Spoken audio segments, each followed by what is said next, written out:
Hi everyone, Brian Hadzik here with NCSI. I'm joined here today with... I'm Brian Hoskins with NCSI as well. So thanks for joining us today.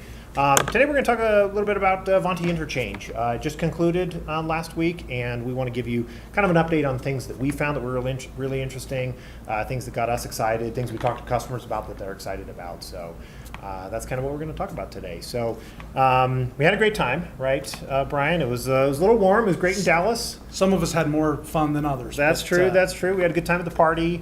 Got to play a little costume, a little dress up. So. Good to kind of break the ice a little bit and talk to some customers in a different persona. So I don't remember you. We played a little Back to the Future, right? I was Doc Brown. You were. I was Grandpa Biff, but I don't think people caught on to that quite as well as we had hoped that they would. Yeah, we'll work on costumes better for next year. So. We had lots of good conversations at the booth too, right? Yeah. Lots of customers looking at a couple of key things that I saw out of Interchange. Number one that they were talking about was migrations from whatever they've been using, whether it's the LAN desk, service desk, whether it's the traditional heat, classic, they're all talking about migrating. And lots of them are migrating even from on-premise to cloud versions of Service Manager too, right? So yeah. Lots of migration conversations that are going through there. And then with the announcement of the asset managers, even that we're starting with Asset Manager Essentials, and the Asset Manager Unlimited is going to be coming out later this year. People want to move to the Asset Manager Essentials. Either they don't have something in place today, or a lot of the customers that had the Asset Manager product from the traditional LAN desk side of the Ivanti merger are all on board with migrating to the new Asset Manager Essentials. All of the content that it has, the out-of-the-box richness that it has, and a lot of the capabilities. A lot of customers said, it's great for us just because we're coming from spreadsheets.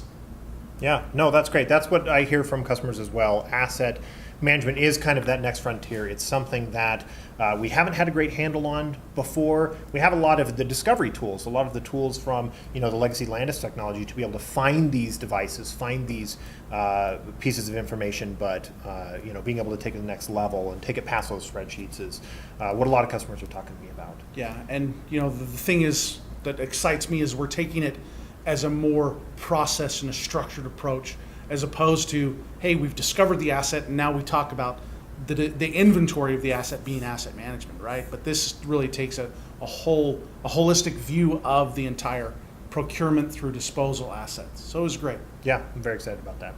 So one other thing that I found was really great is this is one of the first conferences that we've had in the Ivanti family to really introduce the broad portfolio. I felt that a lot of customers come from background of owning maybe one product, or they came in from maybe the heat acquisition, and really being able to take a step back and see the broadness of the portfolio.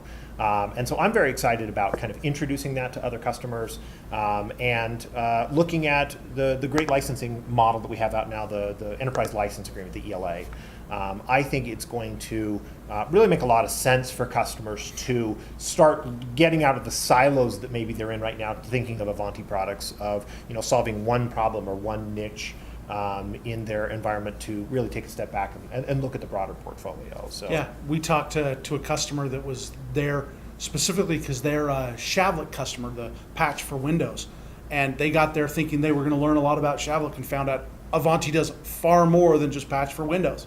And a complete eye-opening for them on all of the things that were out there that they could go through and do, and all the things that Ivanti can help them with, and makes it a very strong case for a lot of good conversations back at the office now. Say, where can we move forward with that?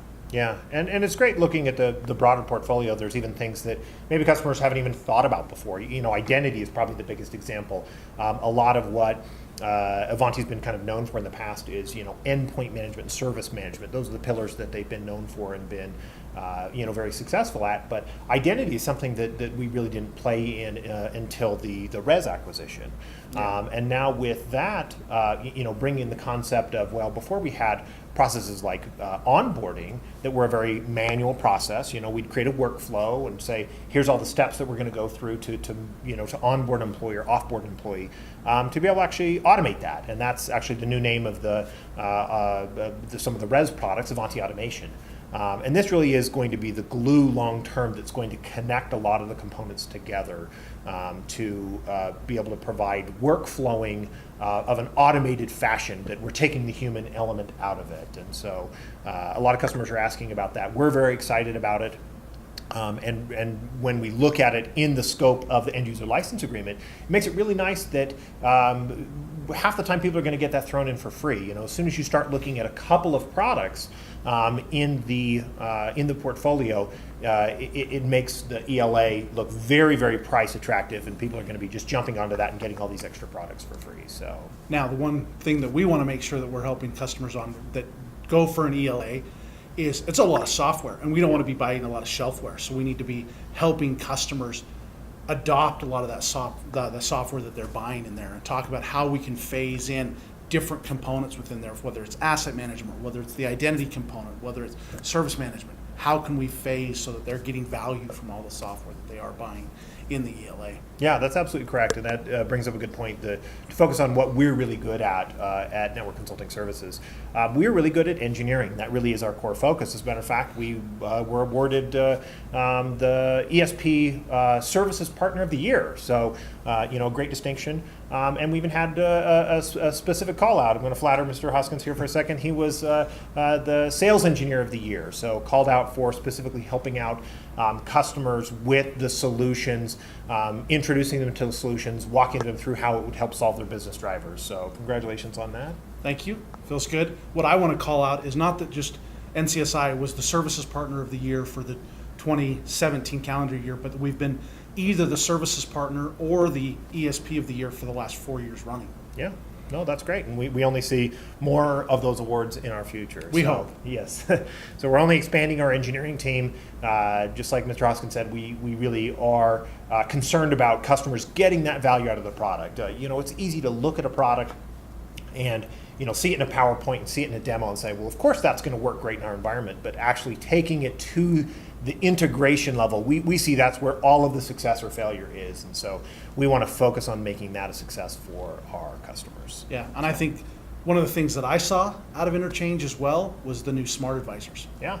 Those really impressed me, just being able to go through and get feedback real time. It wasn't that the Smart Advisors, we could have done the Smart Advisors for years with the CIO, the executive dashboarding, right, and all the other report packs and stuff like that. But Smart Advisors are going out and finding the data as it sits right now at this moment, being able to go through and manage that made it very, very, very powerful. Yeah, that's something that maybe we've lacked a little bit of functionality in the past is the up-to-dateness. Whenever we wanted to make sure something was up to date, it meant installing patches and waiting for service packs and upgrading things like that. So being able to have that real live content, I think, is going to really step up the game when it comes to that kind of technology.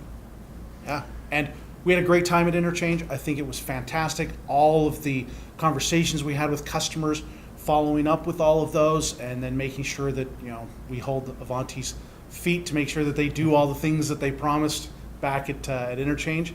And we look forward to seeing how Interchange ends up next year as well. Yes, we're very excited. So mark your calendars for next May for Nashville, Tennessee. We'll be excited to see you there. Again, we're going to try and sponsor the party, and we look forward to interacting with all of our customers out there. We appreciate you coming out and watching this video, and we look forward to seeing you in Nashville. Thank you. Thank you.